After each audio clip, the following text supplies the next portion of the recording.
पाकिस्तान से आई सीमा भाभी इस वक्त दाने दाने को मोहताज है। सचिन की जेब में पैसे खत्म हो चुके हैं, घर में राशन भी नहीं है। वहीं दूसरी तरफ अंजू मोहतरमा पाकिस्तान के अंदर क्या गुल खिला रही हैं।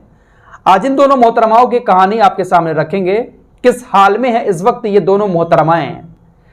पिछले हफ्ते काफी चर्चाओं में रहीं, लेकिन अब किस हाल में है दोनों, आइए आपको बताएंगे। लेकिन इससे पहले बात पाकिस्तान की एक और खबर की कर लेते हैं। अंजू जिस खैबर पख्तूनख्वा में अपने दोस्त सनाउल्लाह के पास गई है, उसी खैबर पख्तूनख्वा में एक बहुत जबरदस्त बॉम्ब ब्लास्ट हुआ है।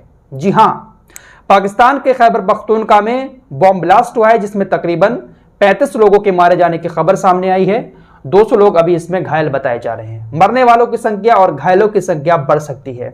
दरअसल ये बॉम्ब ब्लास्ट जमीयत उलमाए इस्लाम फजल की एक बैठक में हुआ। विकिपीडिया के मुताबिक जमीयत उलमाए इस्लाम पाकिस्तान की एक देवबंदी सुन्नी पॉलिटिकल पार्टी है। इस पॉलिटिकल पार्टी की एक बैठक हो रही थी और यह बैठक कोई आम लोगों की नहीं थी, बल्कि बड़े बड़े अच्छे लोग, पार्टी के कार्यकर्ता इसमें शामिल थे। यहां पर एक बॉम्ब ब्लास्ट हुआ और इसमें 35 लोग मारे गए। जमीयत उलमाए इस्लाम पाकिस्तान में 1945 में एस्टेब्लिश हुई थी और इसके लीडर फजलुर रहमान हैं। यानी ये जो ब्लास्ट हुआ है ये कहीं ना कहीं राजनीति के चलते हुए हुआ है, क्योंकि जमीयत उलमाए इस्लाम एक पॉलिटिकल पार्टी है पाकिस्तान के अंदर और ये मीटिंग जो हो रही थी ये पॉलिटिकल मीटिंग ही थी। फिलहाल देखते हैं कि आगे कितनी संख्या मरने वालों की बढ़ सकती है। पाकिस्तान में खाने को भले ही कुछ ना हो, लेकिन बॉम्ब बनाने के लिए पैसा सबके पास है। फिलहाल अंजू की बात कर लेते हैं। अंजू पाकिस्तान गई अपने पति और 2 बच्चों को छोड़कर। बहुत सारी खबरें आई कि अंजू ने शादी कर ली, निकाह कर लिया और इस्लाम कबूल करके फातिमा बन गई। पहले अंजू की कहानी आप लोगों को बता देते हैं। मीडिया रिपोर्ट्स के मुताबिक अंजू तो वहां पर जाकर मौज कर रही है। अंजू को तकरीबन 1 करोड़ रुपए के पाकिस्तान के अंदर गिफ्ट मिल चुके हैं, जिसमें से 40 लाख का एक घर भी है।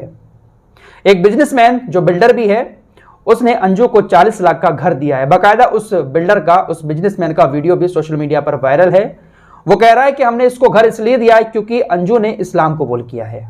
हमारे बुजुर्ग ये परंपरा चलाते आए हैं कि अगर कोई इस्लाम में आता है दूसरे धर्म का तो उसको तोहफों से नवाजा जाता है। तो ये एक छोटा सा तोहफा मेरी तरफ से अंजू को दिया गया है।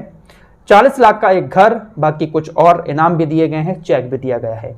और भी लोगों ने अंजू को बहुत अच्छे गिफ्ट दिए हैं। पाकिस्तानी मीडिया रिपोर्ट्स के हवाले से ये सारी खबरें सामने आ रही हैं। तो फिलहाल जिस तरह की खबरें आ रही हैं उसके मुताबिक अंजू तो पाकिस्तान के अंदर मौज कर रही है। वहीं सीमा भाभी की बात कर लेते हैं। सीमा भाभी बहुत ज्यादा परेशान है बेचारी। सीमा भाभी भारत के अंदर चोरों की तरह दाखिल हुई थी, इसलिए कानूनी शिकंजा उनके ऊपर कसा हुआ है। FIR होने के बाद, पूछताछ होने के बाद सीमा और सचिन के परिवार को घर से बाहर निकलने पर रोक लगा दी है। सचिन, उसके पिताजी और सीमा घर से बाहर नहीं निकल पा रहे हैं, जिसकी वजह से वो काम धंधा भी नहीं कर पा रहे हैं। काम धंधा ना करने की वजह से घर में पैसे भी खत्म हो गए हैं, राशन भी खत्म हो गया है। बहुत ज्यादा दिक्कत में है सचिन और सीमा का परिवार। हालात ऐसे हो चुके हैं कि अपना घर छोड़कर दूसरे के घरों में रहने को मजबूर हो गए हैं सचिन और सीमा।